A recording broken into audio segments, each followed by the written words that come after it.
into Syria Thursday night in retaliation for this week's gruesome chemical weapons attack against civilians there.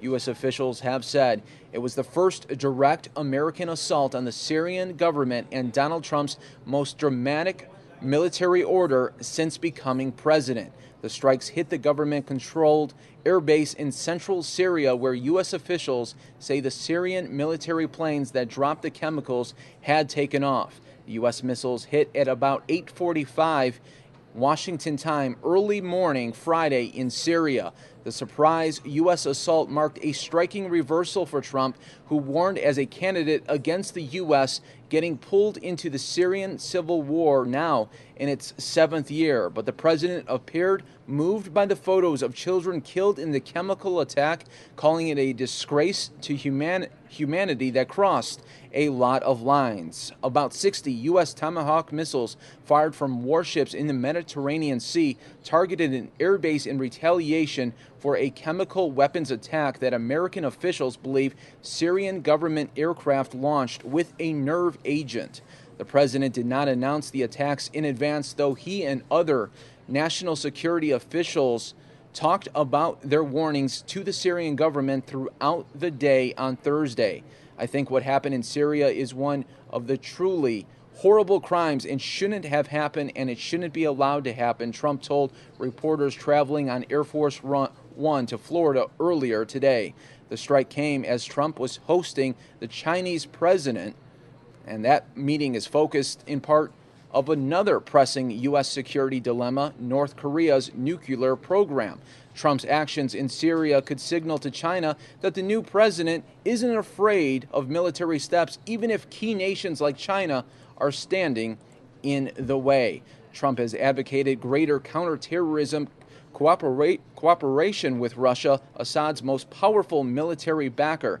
Just last week, the Trump administration signaled the U.S. was no longer interested in trying to push Assad from power over his direction of a conflict that has killed hundreds of thousands of people and has led to the worst refugee crisis since World War II.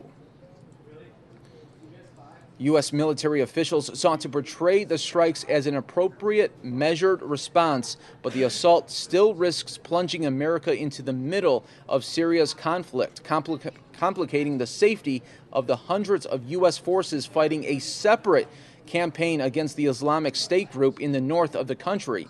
If Assad's military persists in further gas attacks, the Trump administration might logically pursue increased retaliation. Russia and Iran, Assad's allies, pose other problems. Russian military personnel and aircraft are embedded with Syria's, and Iranian troops and other forces are also on the ground helping Assad fight the array of opposition groups hoping to topple him. Before the strikes, U.S. military officials said they informed their Russian counterparts of the impending attack. The goal was to avoid any accident involving Russian forces. Nevertheless, Russia's deputy U.S. and UN ambassador warned that any negative consequence from the strikes would be on the shoulders of those who initiated such a doubtful and tragic enterprise.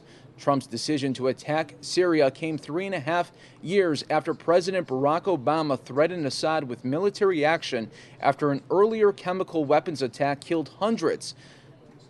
In Syria, Obama had declared the use of such weapons a red line. At the time, several American ships in the Mediterranean were poised to launch missiles, only for Obama to abruptly pull back after key U.S. ally Britain and the U.S. Congress balked at his plan. He opted instead for a Russian-backed plan that was supposed to remove and eliminate Syria's chemical weapons stockpiles. Thursday night strikes were launched from the USS Ross and USS Porter and landed in the early morning hours Friday in Syria. The world learned of the chemical attacks earlier in the week in footage that showed people dying in the streets and bodies of children stacked in piles.